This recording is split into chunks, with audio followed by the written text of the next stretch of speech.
Hi കൂട്ടുകാരെ, 6ാം ക്ലാസ്സിലെ സാമൂഹ്യ പാഠത്തിലെ ഉൽപ്പാദന പ്രക്രിയയിലൂടെ എന്ന പാഠത്തിൻ്റെ 3ാമത്തെ ക്ലാസ്സിലേക്ക് നിങ്ങൾക്ക് എല്ലാവർക്കും സ്വാഗതം. കഴിഞ്ഞ 2 ക്ലാസ്സുകളിൽ നമ്മൾ ഒരുപാട് കാര്യങ്ങൾ പഠിച്ചു അല്ലേ? നമ്മളിപ്പോൾ പഠിച്ചുകൊണ്ടിരിക്കുന്നത് ഉൽപ്പാദന ഘടകങ്ങളെക്കുറിച്ചാണ്. ആദ്യത്തെ 2 ഘടകങ്ങളെപ്പറ്റി നമ്മൾ പഠിച്ചു കഴിഞ്ഞു. ഇനി 3ാമത്തെ ഘടകമായ മൂലധനത്തെ പറ്റിയാണ് നമ്മൾ ഇന്ന് പഠിക്കാൻ പോകുന്നത്. ഇനി അടുത്ത ഉൽപ്പാദന ഘടകം അതാണ് മൂലധനം അഥവാ ക്യാപിറ്റൽ. അപ്പം എന്താണ് മൂലധനം? ഒരു ഉൽപ്പന്നം ഉൽപ്പാദിപ്പിക്കുന്നതിന് ഉൽപ്പന്നത്തിൻ്റെ ഉൽപ്പന്നം ഉൽപ്പാദിപ്പിക്കുന്നതിനും ഉൽപ്പാദനത്തിന് ആവശ്യമായ അടിസ്ഥാന സൗകര്യങ്ങൾ ഒരുക്കുന്നതിനും ആവശ്യമായ ഒന്നാണ് മൂലധനം. ഇപ്പോൾ മനസ്സിലായില്ലേ? ഉൽപ്പന്നം ഉൽപ്പാദിപ്പിക്കുന്നതിന് നമുക്ക് എന്ത് വേണം? ഉൽപ്പന്നം ഉൽപ്പാദിപ്പിക്കുന്നതിന് കുറച്ച് അടിസ്ഥാന സൗകര്യങ്ങൾ വേണം അല്ലേ? ആ അടിസ്ഥാന സൗകര്യങ്ങൾ ഒരുക്കുന്ന അതിനാവശ്യമായ കാര്യങ്ങളെയാണ് നമ്മൾ മൂലധനം എന്ന് പറയുന്നത്. ഇപ്പോൾ ഉദാഹരണം പറയുകയാണെങ്കിൽ നമ്മളൊരു ഉൽപ്പന്നം ഉൽപ്പാദിപ്പിക്കുന്നത്, നേരത്തെ പറഞ്ഞതുപോലെ തന്നെ ഒരു ചെരുപ്പ് ഫാക്ടറി അല്ലെങ്കിൽ നമുക്ക് വേറെ ഏതെങ്കിലും ഒരു ഫാക്ടറി, ആ ഫാക്ടറി ഉണ്ടാക്കണമെങ്കിൽ നമ്മൾ ആ പ്രോഡക്റ്റ് ചെരുപ്പ് അതുപോലെയുള്ള പ്രോഡക്റ്റുകൾ ഉണ്ടാക്കണമെങ്കിൽ നമുക്ക് എന്ത് വേണം? ഒരു ഫാക്ടറി വേണം അല്ലേ? ഒരു ബിൽഡിംഗ്. അപ്പോൾ ആ ബിൽഡിംഗ് ഉണ്ടാക്കുക, യന്ത്രങ്ങൾ വാങ്ങുക, പിന്നെ തൊഴിലാളികൾക്ക് വേതനം നൽകുക, പിന്നെ അതിന് നമ്മളിപ്പോൾ ചെരുപ്പാണ് ഉണ്ടാക്കാൻ പോകുന്നതെങ്കിൽ അസംസ്കൃത വസ്തുക്കളായ റബ്ബറും പ്ലാസ്റ്റിക്കും ഒക്കെ വേണം അല്ലേ? അത്തരത്തിലുള്ള അസംസ്കൃത വസ്തുക്കൾ വാങ്ങുക. അങ്ങനെ തുടങ്ങി വിവിധ ആവശ്യങ്ങൾക്ക് നമുക്ക് അസംസ്കൃത വസ്തുക്കൾ വാങ്ങുക. അങ്ങനെ തുടങ്ങി വിവിധ ആവശ്യങ്ങൾക്ക് നമുക്ക് എന്താവശ്യമാണ്? മൂലധനം ആവശ്യമാണ്. അപ്പം അതിനെയാണ് അങ്ങനെ നമ്മൾ ഉപയോഗിക്കുന്ന ആ ഫണ്ടിനെയാണ് നമ്മൾ മൂലധനം എന്ന് പറയുക. അപ്പോൾ ഉദാഹരണത്തിന് പറയുകയാണെങ്കിൽ, അപ്പം ഞാൻ കൃത്യമായി പറയുകയാണെങ്കിൽ, ഉൽപ്പാദനത്തിന് ഉപയോഗിക്കുന്നതും കാണാനും സ്പർശിക്കാനും കഴിയുന്നതുമായ മനുഷ്യനിർമ്മിത വസ്തുക്കളെ മൂലധനമെന്ന് പറയാം. എന്താണ്? ഉൽപ്പാദനത്തിന് ഉപയോഗിക്കാൻ പറ്റണം, അതുപോലെ കാണാനും തൊടാനും പറ്റണം, അത് മനുഷ്യനിർമ്മിതമായ വസ്തുക്കളുമാണെങ്കിൽ അതിനെ നമ്മൾ മൂലധനം എന്ന് പറയുന്നു.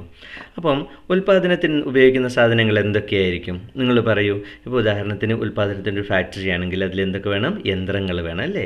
അത് യന്ത്രങ്ങളൊരു മൂലധനമാണ്. അപ്പോൾ അതുപോലെ അവിടെ സാധനങ്ങൾ അങ്ങോട്ടും ഇങ്ങോട്ടും ട്രാൻസ്പോർട്ട് ചെയ്യാൻ നമുക്കൊരു വണ്ടി വേണം. അപ്പോൾ വാഹനങ്ങൾ അതിൻ്റെ ഫാക്ടറിയുടെ മൂലധനമാണ്. അതുപോലെ നമ്മൾ ഫാക്ടറിയിൽ അക്കൗണ്ട്സൊക്കെ സൂക്ഷിച്ച് വെക്കാനോ അല്ലെങ്കിൽ നമ്മുടെ ഫാക്ടറിയിലെ മെഷീൻസ് പ്രവർത്തിപ്പിക്കാനോ നമ്മൾ ഒരു കമ്പ്യൂട്ടർ ഉണ്ടെങ്കിൽ ആ കമ്പ്യൂട്ടറും നമ്മുടെ മൂലധനമാണ്. അത്തരത്തിലുള്ള കാര്യങ്ങൾ, അതായത് നമ്മൾക്ക് കാണാനോ തൊടാനോ പറ്റുന്നതും മനുഷ്യനിർമ്മിതമായ വസ്തുക്കളും ഉൽപ്പാദനത്തിന് ഉപയോഗിക്കാൻ പറ്റുന്നതുമായ സാധനങ്ങളെ നമ്മൾ മൂലധനം എന്ന് പറയുന്നു. അപ്പം ഒരു ചെറിയൊരു ടിപ്പ്, വിജ്ഞാന മൂലധനം. എന്താണ് വിജ്ഞാന മൂലധനം അഥവാ നോളജ് ക്യാപിറ്റൽ? വിജ്ഞാന മൂലധനം അല്ലെങ്കിൽ നോളജ് ക്യാപിറ്റൽ എന്ന് പറഞ്ഞാൽ, നാം ഇന്ന് ജീവിക്കുന്നത് വിജ്ഞാന സമൂഹത്തിലാണ്. നമുക്ക് ഒരുപാട് അറിവുകളുണ്ട് അല്ലേ? അപ്പോൾ ഒരുപാട് അറിവുണ്ട്. അപ്പം വിവരസാങ്കേതിക വിദ്യയും വിവരസാങ്കേതികം വെച്ചാൽ ടെക്നോളജിയും വിജ്ഞാനവും അതേ ടെക്നോളജിയും അറിവും നമ്മുടെ ഉൽപ്പാദനത്തിൽ വളരെ വലിയ പങ്കാണ് വഹിക്കുന്നത്. അപ്പം നോളജ് ക്യാപിറ്റൽ കൂടുതലായിട്ട് ആർക്കുണ്ടോ അതാണ് അങ്ങനെ കൂടുതലായി കിട്ടുന്ന രാജ്യങ്ങൾക്ക് ഉൽപ്പാദന പ്രക്രിയയിൽ വളരെ വലിയൊരു സ്ഥാനം വഹിക്കാൻ പറ്റും. അതുകൊണ്ട് ലോകത്തുള്ള എല്ലാ രാജ്യങ്ങളും, എല്ലാ ആൾക്കാരും, എല്ലാ ഫാക്ടറികളും, വലിയ ബിസിനസ് സംരംഭകരൊക്കെ എന്തിനാണ് മാക്സിമം ശ്രമിക്കുന്നതെന്നറിയുമോ? അവരൊക്കെ ഈ നോളജ് ക്യാപിറ്റൽ, അതായത് വിജ്ഞാന മൂലധനം ആർജിക്കാനാണ് മാക്സിമം ശ്രമിച്ചുകൊണ്ടിരിക്കുന്നത്. അപ്പോൾ വിജ്ഞാന മൂലധനം അഥവാ നോളജ് ക്യാപിറ്റൽ ആർജിക്കുന്നതിലൂടെ, നമ്മൾ കൈവശപ്പെടുത്തുന്നതിലൂടെ നമുക്ക് കുറഞ്ഞ ചെലവിൽ കൂടുതൽ സ്പീഡിൽ നല്ല ഉൽപ്പന്നങ്ങൾ ഉണ്ടാക്കാൻ പറ്റുന്നു. അതുകൊണ്ട് മാക്സിമം നോളജ് ക്യാപിറ്റൽ ഗെയിൻ ചെയ്യുക അല്ലെങ്കിൽ നേടുക എന്നതാണ് നമ്മുടെ ലോകവ്യാപകമായ ശ്രമം ഇന്ന് നടന്നുകൊണ്ടിരിക്കുന്നത്. ഇനി മൂലധനത്തിൻ്റെ സവിശേഷതകളെപ്പറ്റി ഞാൻ പറയാം. മൂലധനം മറ്റെല്ലാ ഉൽപ്പാദന ഘടകങ്ങളെയും സഹായിക്കുന്നു. നമുക്കറിയാമല്ലേ, നമ്മൾ ആദ്യം തന്നെ പറഞ്ഞിരുന്നു, നമുക്കൊരു ഫാക്ടറി വേണമെന്നുണ്ടെങ്കിൽ നമുക്ക് ആ ബിൽഡിംഗ് വേണം, ബിൽഡിങ്ങിന് യന്ത്രങ്ങൾ വേണം, അതുപോലെ അസംസ്കൃത വസ്തുക്കൾ വേണം. ഈ സാധനങ്ങൾക്കൊക്കെ അതൊക്കെ നമുക്ക് ഉണ്ടാക്കാൻ സഹായിക്കുന്ന സാധനമാണ് നമ്മുടെ മൂലധനം.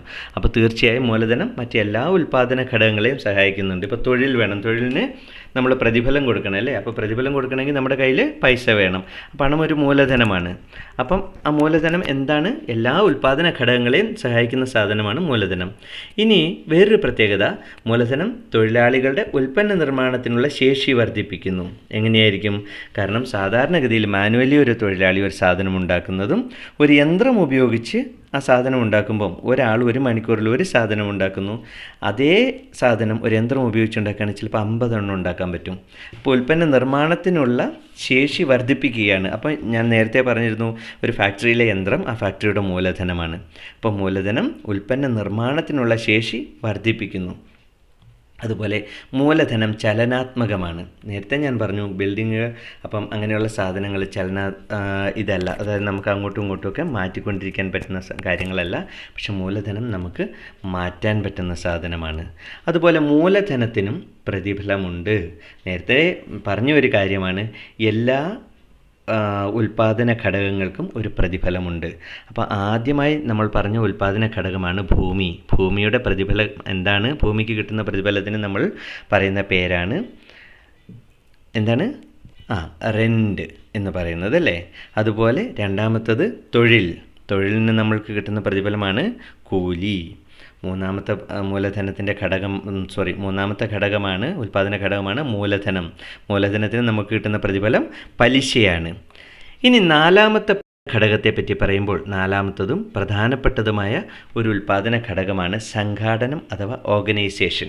അപ്പോൾ നമ്മൾ പറഞ്ഞു, നമുക്കിതിനു മുമ്പ് 3 ഉൽപ്പാദന ഘടകങ്ങളെപ്പറ്റി നമ്മൾ പറഞ്ഞു കഴിഞ്ഞു. അതായത് ഭൂമി, തൊഴിൽ, മൂലധനം. ഈ സംഘാടനം എന്ന് പറഞ്ഞാൽ നിങ്ങൾക്കൊക്കെ അറിയാം. സംഘാടനം എന്ന് പറഞ്ഞാൽ എന്താണ്? കൂട്ടിച്ചേർക്കൽ അല്ലേ.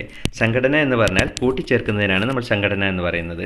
അപ്പോൾ സംഘടന, അതായത് കൂട്ടിച്ചേർക്കുന്നത് ആരാണോ അയാളെ നമ്മൾ എന്ത് പറയും? സംഘാടനം നടത്തുന്ന ആൾ, കൂട്ടിച്ചേർക്കുന്ന ആളെ നമ്മൾ വിളിക്കുന്ന പേരാണ് സംഘാടകൻ അഥവാ സംരംഭകൻ. ഓക്കെ. അപ്പം നമ്മൾ എന്തെങ്കിലും ഒരു പ്രൊഡക്ഷൻ അല്ലെങ്കിൽ ഒരു പ്രൊഡക്ഷൻ പ്രോസസ്സ് തുടങ്ങുമ്പോൾ അതിന് നിർബന്ധമായും വേണ്ട ഒരാളാണ് സംഘാടകൻ അല്ലെങ്കിൽ സംരംഭകൻ. അപ്പോൾ ഈ സംരംഭകൻ്റെയോ അല്ലെങ്കിൽ സംഘാടകൻ്റെയോ ജോലി എന്താണെന്നറിയുമോ? ആ ഘടകത്തിൻ്റെ പ്രധാനപ്പെട്ട ജോലി മറ്റ് ഘടകങ്ങളായ ഭൂമി, തൊഴിൽ, മൂലധനം ഇവയെ വേണ്ട രീതിയിൽ കൂട്ടിച്ചേർക്കുക എന്നുള്ളതാണ്. ഈ ഭൂമിയെയും തൊഴിലിനെയും മൂലധനത്തിനെയും വേണ്ട രീതിയിൽ കൂട്ടിച്ചേർത്താൽ മാത്രമേ നല്ല രീതിയിലുള്ള ഉൽപ്പാദനം സാധ്യമാവുകയും അതിലൂടെ നല്ല രീതിയിലുള്ള ഉൽപ്പന്നം നമുക്ക് കിട്ടുകയുമുള്ളൂ. അപ്പം ഈ മേൽപ്പറഞ്ഞ 3 ലാൻഡ്, ലേബർ ആൻഡ് ക്യാപിറ്റൽ, ഈ 3 സാധനത്തിനെയും നല്ല രീതിയിൽ കൂട്ടിച്ചേർക്കലാണ് ഒരു ഓർഗനൈസേഷൻ്റെ ജോലി അല്ലെങ്കിൽ അവൻ്റെ ഉത്തരവാദിത്വം. അങ്ങനെ കൂട്ടിച്ചേർക്കുന്ന ആളെ നമ്മൾ സംഘാടകൻ അല്ലെങ്കിൽ സംരംഭകൻ എന്ന് പറയുന്നു. അപ്പം ഇത്തരത്തിൽ സംഘാടനം നടത്തുന്നതിലൂടെ നല്ല രീതിയിലുള്ള ഉൽപ്പാദനവും നല്ല രീതിയിലുള്ള ഉൽപ്പന്നവും നമുക്ക് ലഭ്യമാകുന്നു. ഒരു ഉൽപ്പന്നം ഉണ്ടാക്കുന്നതിൽ സംഘാടകൻ്റെ പങ്ക് എന്താണെന്നറിയുമോ നിങ്ങൾക്ക്? നേരത്തെ തന്നെ പറഞ്ഞു, നമുക്ക് മറ്റു 3 ഘടകങ്ങളെ, അതായത് ഭൂമി, തൊഴിൽ, മൂലധനം എന്ന 3 ഘടകങ്ങളെ നല്ല രീതിയിൽ സംഘടിപ്പിക്കുക, കൂട്ടിച്ചേർക്കുമ്പോഴാണ് നല്ല രീതിയിലുള്ള ഉൽപ്പാദനം നടക്കുകയും അതിൽ നിന്ന് നല്ല നല്ല ഉൽപ്പന്നങ്ങൾ ഉണ്ടാവുകയും ചെയ്യുന്നത്. അതാണ് ഒരു സംഘാടകൻ്റെ പങ്ക്. പിന്നെ ഉൽപ്പാദന ഘടകമെന്ന നിലയിൽ സംഘാടനത്തിനുള്ള പ്രതിഫലം എന്താണെന്നറിയാമോ? സംഘാടനത്തിനുള്ള പ്രതിഫലം ലാഭമാണ്. ഇപ്പോൾ ഒരു ഫാക്ടറി, ആ ഫാക്ടറിയുടെ സംഘാടകൻ അഥവാ ഫാക്ടറിയുടെ സംരംഭകൻ ആരായിരിക്കും? ആ ഫാക്ടറിയുടെ മുതലാളിയായിരിക്കും. അതായത് ആരാണോ ഫാക്ടറി തുടങ്ങുന്നത് അയാളെ നമ്മൾ ഫാക്ടറിയുടെ സംഘാടകൻ അല്ലെങ്കിൽ ഫാക്ടറിയുടെ സംരംഭകൻ എന്ന് നമ്മൾ വിളിക്കും. അദ്ദേഹത്തിൻ്റെ ജോലി എന്താണ്? അദ്ദേഹം ഭൂമി, അതായത് ഒന്നാമത്തെ ഘടകമായ ഭൂമിയും പിന്നെ ആ ഫാക്ടറി, അങ്ങനെയുള്ള ഫാക്ടറികൾ ഉണ്ടാക്കാനുള്ള മെഷീനറീസ്, സാധനങ്ങൾ, അങ്ങനെയുള്ള മൂലധനം അത് സംഘടിപ്പിക്കണം അയാൾ. അതുപോലെ തൊഴിലാളികളെ സംഘടിപ്പിക്കണം. അങ്ങനെ ഭൂമിയിൽ നിന്നുള്ള വസ്തുക്കളെ, അതായത് ബിൽഡിങ് അങ്ങനെയുള്ള കാര്യങ്ങളൊക്കെ ഉണ്ടാക്കി മൂലധനമായ മെഷീൻസ് അത് ഇതൊക്കെ കൊണ്ടുവന്ന് വെച്ച് തൊഴിലാളികളെയും കൂട്ടിച്ചേർത്ത് നമ്മുടെ റോ മെറ്റീരിയൽസ് വെച്ച്, അതായത് അസംസ്കൃത വസ്തുക്കൾ കൊണ്ട് ഉൽപ്പാദനം നടത്തി ഉൽപ്പന്നം ഉണ്ടാക്കുക എന്നതാണ് ആ ഫാക്ടറിയുടെ മുതലാളിയുടെ ചുമതല. അപ്പോൾ അദ്ദേഹത്തെ നമ്മൾ സംരംഭകൻ എന്ന് വിളിക്കും. ഒരു ഫാക്ടറിയുടെ അല്ലെങ്കിൽ ഒരു ഉൽപ്പാദന വ്യവസ്ഥയിലെ ആദ്യത്തെ 3 ഘടകങ്ങളായ തൊഴിൽ, ഭൂമി, മൂലധനം എന്നിവയെ കൂട്ടിയോജിപ്പിച്ചുകൊണ്ട് അല്ലെങ്കിൽ സംഘാടനം നടത്തിക്കൊണ്ട് നല്ല രീതിയിലുള്ള ഉൽപ്പാദനം നടത്തുന്ന ആ ഘടകത്തെ നമ്മൾ സംഘാടനം അഥവാ ഓർഗനൈസേഷൻ എന്ന് വിളിക്കും. അത്തരത്തിൽ സംഘാടനം നടത്തുന്ന ആളെ നമ്മൾ സംഘാടകൻ അഥവാ സംരംഭകൻ എന്ന് വിളിക്കും. അദ്ദേഹത്തിന് കിട്ടുന്ന ആ ഉൽപ്പാദന ഘടകമായ സംഘാടനത്തിന് കിട്ടുന്ന പ്രതിഫലമാണ് ലാഭം അഥവാ പ്രോഫിറ്റ്. ഇനി ഉൽപ്പാദന ഘടകങ്ങൾ ഒത്തുചേർന്ന് പ്രവർത്തിപ്പിക്കുമ്പോൾ ഉൽപ്പാദനവും അതുവഴി ഉൽപ്പന്നവും രൂപപ്പെടും. നമ്മൾ പറഞ്ഞല്ലേ, നല്ല രീതിയിലുള്ള സംഘാടനം നടത്തി നല്ല രീതിയിൽ ഒരു ഉൽപ്പാദന പ്രക്രിയയിലൂടെയാണ് നമുക്ക് നല്ല രീതിയിലുള്ള ഉൽപ്പന്നങ്ങൾ കിട്ടുന്നത്. ഈ ഉൽപ്പന്നങ്ങൾ എന്തിനാണ് ഉപയോഗിക്കുന്നത്? ഉൽപ്പന്നങ്ങൾ വ്യക്തികളുടെ ആവശ്യ പൂർത്തീകരണത്തിനാണ് നമ്മൾ ഉപയോഗിക്കുന്നത്. നേരത്തെ തന്നെ പറഞ്ഞു, നമ്മൾ ഉപയോഗിക്കുന്ന ഗുഡ്സ് അല്ലെങ്കിൽ വസ്തുക്കൾ എന്തിനാണ് ഉപയോഗിക്കുന്നത്? നമ്മളുടെ ആവശ്യങ്ങൾ പൂർത്തീകരിക്കാൻ വേണ്ടി ഉപയോഗിക്കുന്ന, നമുക്ക് തൊടാനും കാണാനും പറ്റുന്ന വസ്തുക്കൾക്കാണ് നമ്മൾ സാധനങ്ങൾ എന്ന് പറയുന്നത്. ഈ സാധനങ്ങൾ, അപ്പോൾ ഉൽപ്പന്നങ്ങൾ ഓരോ സാധനങ്ങളായിരിക്കും. അപ്പോൾ ഇത്തരത്തിലുള്ള പ്രോഡക്റ്റുകൾ നമ്മൾ എന്തിനാ ഉപയോഗിക്കുക? വ്യക്തികളുടെ ആവശ്യ പൂർത്തീകരണത്തിനാണ് നമ്മൾ ഈ പ്രോഡക്റ്റുകൾ, അതായത് സാധനങ്ങൾ ഉപയോഗിക്കുക. അപ്പം അവരുടെ ആവശ്യങ്ങൾ നിരന്തരമായി വന്നുകൊണ്ടിരിക്കും. ഇപ്പം നമുക്കൊരു പ്രോഡക്റ്റ് കിട്ടി, ഇപ്പം നെല്ലിനെ പറ്റി തന്നെ പറയാം. നെല്ല് വരുന്നു, നമ്മൾ കഴിക്കുന്നു. അപ്പോൾ കുറച്ച് നാൾ കഴിയുമ്പോൾ നമുക്ക് നെല്ല് വീണ്ടും വേണ്ടി വരും അല്ലേ? നെല്ല് വരുന്നു, അരിയാക്കുന്നു, കഴിക്കുന്നു, പിന്നെയും നമുക്ക് വേണം. അപ്പം നമ്മൾ കടയിൽ പോയി അരി വാങ്ങിച്ചു കൊണ്ടുവരുന്നു. അങ്ങനെ നമ്മളുടെ ആവശ്യം നിരന്തരമാണ്. വ്യക്തികളുടെ ആവശ്യ പൂർത്തീകരണം നടത്തണമെങ്കിൽ നമുക്ക് ഈ പ്രോഡക്റ്റ് നിരന്തരമായി നമുക്ക് കിട്ടിക്കൊണ്ടേയിരിക്കണം. അപ്പം നിരന്തരമായി നമുക്ക് കിട്ടണമെങ്കിൽ എന്തായിരിക്കണം? നിരന്തരമായി അവിടെ ഉൽപ്പാദനം നടന്നുകൊണ്ടിരിക്കണം അല്ലേ? നമ്മൾ ഒരാളല്ല, കോടിക്കണക്കിന് ആൾക്കാരുണ്ട്. അപ്പം നിരന്തരമായി ഈ ആൾക്കാർ ഇത് ഉപയോഗിച്ചു കൊണ്ടിരിക്കുമ്പോൾ നിരന്തരമായി ഉൽപ്പാദനവും നടന്നുകൊണ്ടിരിക്കണം. അപ്പം നമ്മളുടെ ആവശ്യ പൂർത്തീകരണത്തിന് ഉൽപ്പന്നങ്ങൾ അനിവാര്യമാകുന്നതിനാൽ, എന്നുവെച്ചാൽ ഒഴിച്ചുകൂടാൻ പറ്റാത്തതാവുന്നതിനാൽ ഉൽപ്പാദനം എന്ന പ്രക്രിയ നിരന്തരമാകുന്നു. അതായത് അങ്ങനെ നടന്നുകൊണ്ടേയിരിക്കേണ്ടതാകുന്നു.